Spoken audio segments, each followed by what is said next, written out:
बाद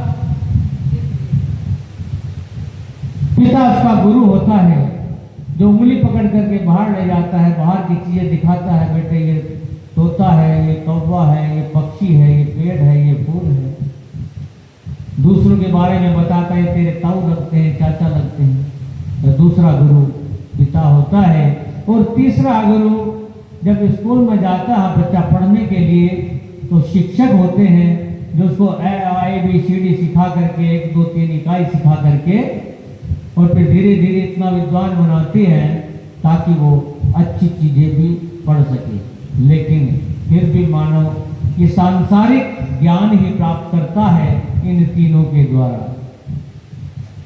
फिर आवश्यकता पड़ती है मनुष्य को, ये जन्म क्यों मिला, हम कौन हैं, हम क्या हैं, हम किस लिए आए हैं, हमें क्या करना है। तो इसके लिए उसे ऐसे गुरु की जरूरत होती है जिसको आध्यात्मिक गुरु कहते हैं। और आध्यात्मिक जगत में मार्गदर्शक की, गुरु की बहुत बड़ी भूमिका होती है।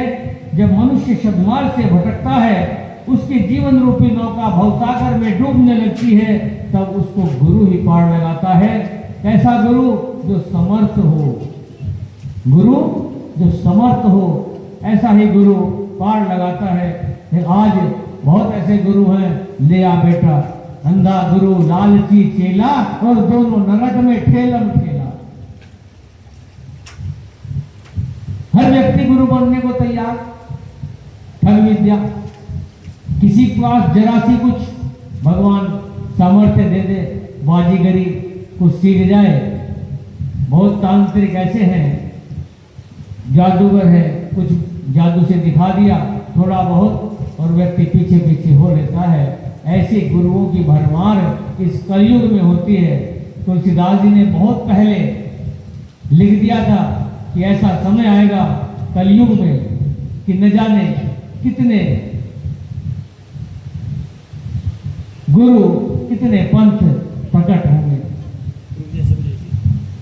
उन्होंने कहा था, कलयुग के प्रभाव से लुप्त हो ये सदग्रंथ और दम्भिन निज मत, मान के प्रकट कीन बहुपंथ।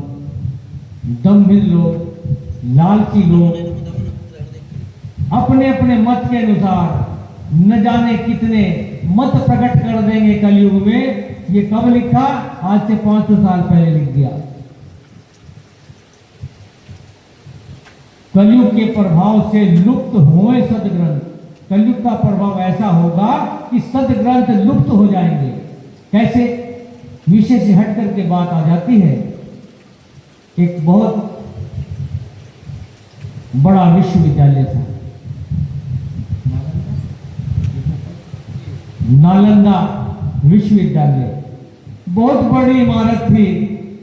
और एक मुस्लिम राजा था, बख्तियार खिलजी, वो बीमार था। वहां के सारे जितने हकीम थे, वो हकीम ही कहते हैं, तो वो सारे फेल हो गए थे। राजा की बीमारी दूर नहीं हो रही थी। उनमें ऐसा व्यक्ति था जो जानता था, उसने राजा को परामर्श दिया कि भारत में नालंदा नाम का एक विश्वविद्यालय है और वहां से यदि आप किसी आचार्य को बुला लें तो वो आपकी बीमारी दूर कर सकता है। उसने कहा नहीं नहीं, मैं नहीं किसी हिंदू से इलाज कराने का, पक्का कट्टर काफिरों के मतांध व्यक्ति था, उस काफिर से इलाज नहीं कराऊंगा। लेकिन जब बीमारी बढ़ी गई तब उसने कहा अच्छा चलो बुलवा ले, देखे क्या कहता है, यानी देखने के लिए, परीक्षा के लिए। जब आ गया उसने नाड़ी परीक्षा की, कहा कि ठीक हो जाएंगे, ठीक हो जाएंगे। उन्होंने कहा मैं काफिर की दवाई नहीं खाऊंगा। जो यहां से आचार्य गए थे उन्होंने कहा कोई बात नहीं, तुम दवा मत खाना, मैं तुम्हें वैसे ठीक कर दूंगा। आप ये बताओ क्या पढ़ते हो? तो कुरान उनकी किताब है, उसको पढ़ता था कि कैसे पढ़ते हो, और वो उल्टी तरफ से पढ़ते हैं, इधर से खोलते हो। और एक आदत और है कि थूक लगा करके खोलते हैं। हम तो कोई तरह मानते हैं पानी से कहें से पेज पलटेंगे, लेकिन वो थूक लगा करके ही खोलते हैं। उसने कहा वो किताब एक दिन के लिए मुझे दे दीजिए, जो उनकी किताब वो पढ़ता है। वो किताब दी और अगले दिन वापस कर दी। कुछ दिनों के बाद वो ठीक हो गया। उसे बड़ा आश्चर्य हुआ, कहने कैसे ठीक हो गया? कि भाई उसने बताया डरते हुए कि अगर जान की माफी दो तो मैं बताऊं। तो बताओ कि जो तुम पेज थे ना, उसने दवाई पेज पर लगा दी थी, और जब थूक लगा करके तुम पेज पर रटते थे रोज, तो वो उससे तुम्हारे जीभ पे लग जाती थी और उस दवाई से तुम ठीक हो गए। आश्चर्यचकित हुआ, इतना बड़ा ज्ञान है इन काफिरों के पास कि हाँ। तो उसने कुछ सैनिक भेज दिए। राक्षस कैसे होते हैं? राक्षस का भला करो तो वो उल्टा नुकसान ही करता है। उसका भला करा, बच गया, और बचने के बाद तो सेनापति भेज दिया कुछ सैनिकों के साथ कि जाकर के उस विश्वविद्यालय के जितने भी बड़े आचार्य हैं सबको मार डालो और जितनी किताबें सारी जला डालो। और उन राक्षसों ने ऐसा ही किया।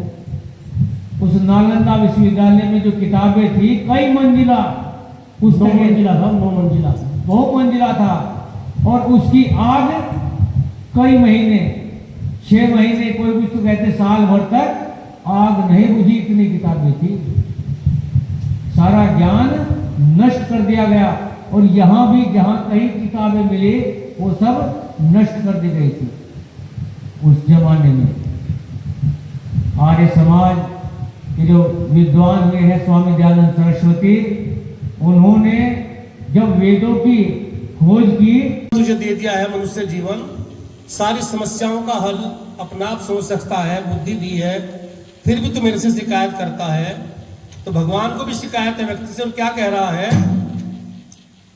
पास रहता हूं तेरे सदा मैं रे, तू नहीं देख पाए तो मैं क्या करूं? तू नहीं देख पाए तो मैं क्या करूं? पास रहता हूं तेरे सदा मैं, अरे तू नहीं देख पाए तो मैं क्या करूं? ढूंढ मृगतुल्य चारों दिशाओं में तू, मूढ़ मृगतुल्य चारों दिशाओं में तू, ढूंढने मुझको जाए तो मैं क्या करूं? ढूंढने मुझको जाए तो मैं क्या करूं? पास रहता हूं तेरे सदा मैं, अरे तू नहीं देख पाए तो मैं क्या करूं? तू नहीं देख पाए तो मैं क्या करूं? पहली शिकायत भगवान देखो क्या कह रहे हैं मनुष्य से? तू मुझे कोसता रहता है। क्या कहता है? कोसता दोष देता मुझे है सदा, कोसता दोष देता मुझे है सदा, मुझको यह ना दिया, मुझे यह ना दिया, मुझे यह ना दिया, मुझे वह ना दिया। श्रेष्ठ सबसे मनुज तन तुझे दे दिया, श्रेष्ठ सबसे मनुज तन तुझे दे दिया।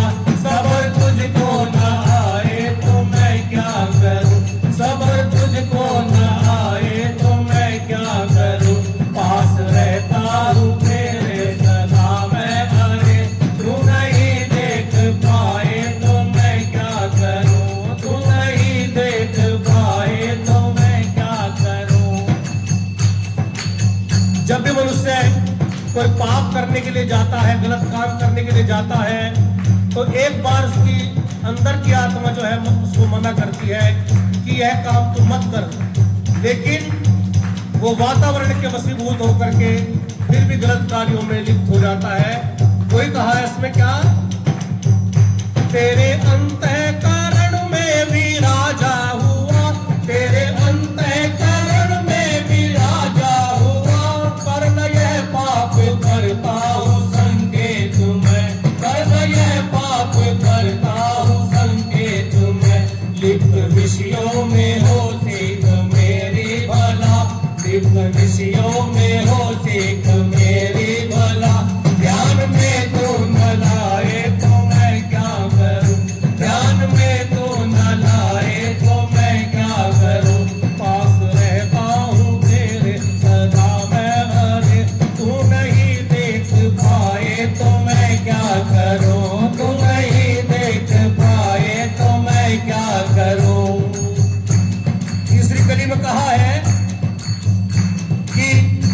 तो बहुत योनियां हैं, लेकिन जिस योनि में तू पैदा हुआ है वो सबसे अच्छी योनि है, क्योंकि तुझे विवेक दिया है, बुद्धि दी है, अच्छा बुरा क्या है तू समझ सके। जांच अच्छे बुरे की तुझे हो सके, जांच अच्छे बुरे की तुझे हो सके, इसलिए बुद्धि मैंने तुझे दी अरे, इसलिए बुद्धि मैंने तुझे दी अरे। किंतु मंदभागी तू अमृत छोड़कर, किंतु मंदभागी तू अमृत छोड़कर, घोर विषयों में जाए तो मैं क्या करूं, घोर विषयों में जाए तो मैं क्या करूं। पास रहता हूँ तेरे सदा मैं अरे, तू नहीं देख पाए तो मैं क्या करूं, तू नहीं देख पाए तो मैं क्या करूं। और क्या कहा है कि मैंने तुझे खाने के लिए इतने सुंदर सुंदर पदार्थ दिए हैं, फूल दिए हैं, फल दिए हैं नाना प्रकार के, दूध दिया है, मेवा दिया है, लेकिन तू अभक्ष्य पदार्थ खा करके अपने मन को तन को रोग लगाता है। तो इसमें बता मेरी क्या गलती है।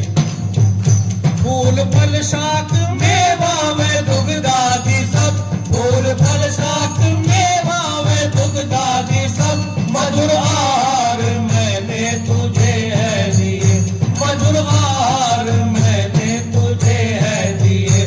तू तंबाकू अम्ल मात्र मासा दिखा, तू तंबाकू अम्ल मात्र मासा दिखा, रोग तन को लगाए तो मैं क्या करूं, रोग तन को लगाए तो मैं क्या करूं।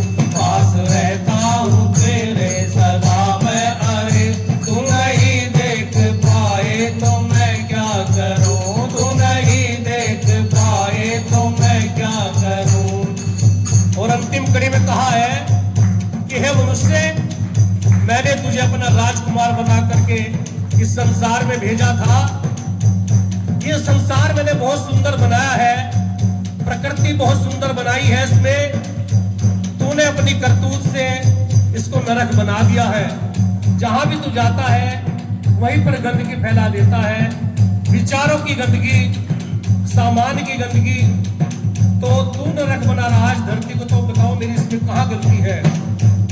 सरस सुख कर मनोरम सुदृश्यो भरा, सरस सुख कर मनोरम सुदृश्यो भरा, विश्व सुंदर प्रकाशार्थ मैंने दिया, विश्व सुंदर प्रकाशार्थ मैंने दिया।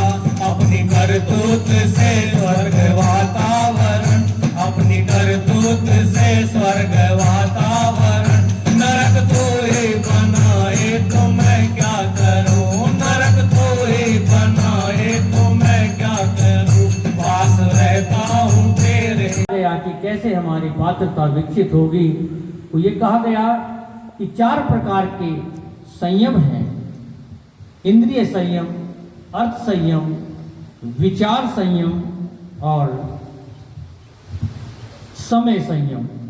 इन चारों संयमों को अपना करके मनुष्य जीवन देवता की साधना कर लेता है, वही उसका कर्तव्य है। और जब वो अपनी कर्तव्य परायणता को सिद्ध कर लेता है तो समझ लीजिए परमेश्वर के पास पहुंचने का मार्ग खुल जाता है। इंद्रिय संयम में सबसे बड़ा संयम, सबसे पहला संयम जिह्वा का है। जिह्वा के 2 काम होते हैं, एक होता है बोलना और दूसरा स्वाद लेना। इसको यदि हम साध लें, जैसे परम पूज्य गुरुदेव ने अपने जिह्वा को साध लिया था, उन्होंने मौन साधना भी की थी और जौ की रोटी खा करके 24 घंटे में एक बार मट्ठे का गिलास पीकर 24 वर्ष तक गायत्री महामंत्र के 24 महापुरुषण किए थे। इसी से उन्हें गायत्री माँ सिद्ध हुई और आज ऋषियों की सहायता से वो ये उद्घोष कर सके कि हम इस दुनिया का भाग्य बदल देंगे, इस दुनिया को स्वर्ग जैसी बना देंगे, भू पर हम स्वर्ग लाएंगे। तो ऐसी भावना से आइए, आज की कथा चल रही है जिसमें इंद्रिय संयम, समय संयम, विचार संयम और अर्थ संयम के बारे में विस्तार से बताया जाएगा। अच्छी बात, चोर नहीं आएंगे। कैसे नहीं आएंगे?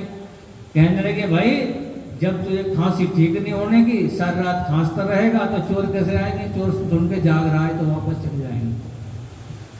अच्छा, और कुत्ता? तो कुत्ता इसलिए नहीं काटेगा कि जब खांसता ही रहेगा, बीमार रहेगा तो कमजोर हो जाएगा, हाथ में लाठी आ जाएगी, लाठी को देख के कुत्ता दूर से दूर ही भाग जाएगा, तो दूसरा लाभ मिलेगा।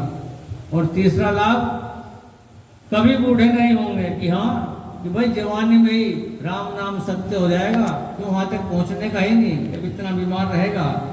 कहने का मतलब ये जो जिह्वा है, एक लुकमान हकीम हुए हैं, उन्होंने कहा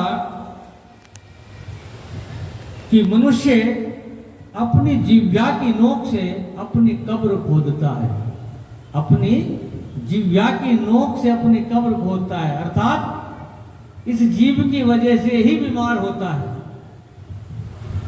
जो खाना नहीं चाहिए वही खाता है, जो नुकसान देती है चीज, जो ज्यादा स्वाद होता है ना वही नुकसान देती है ज्यादा। कहते आंवले का काया और बड़े का कहा। आंवला जब खाते हैं तो कसला लगता है, कड़वा लगता है, हल्का हल्का, लेकिन जब बाद में पानी पिया जाता है तो बड़ा मीठा लगता है पानी। तो इसलिए कहावत है कि आंवले का खाया बड़े का कहा, तो बाद में अच्छा लगता है, पहले तो बुरा ही लगता है। बड़ा आदमी क्यों टोक रहा है मुझे, गलत काम करने से क्यों टोकता है?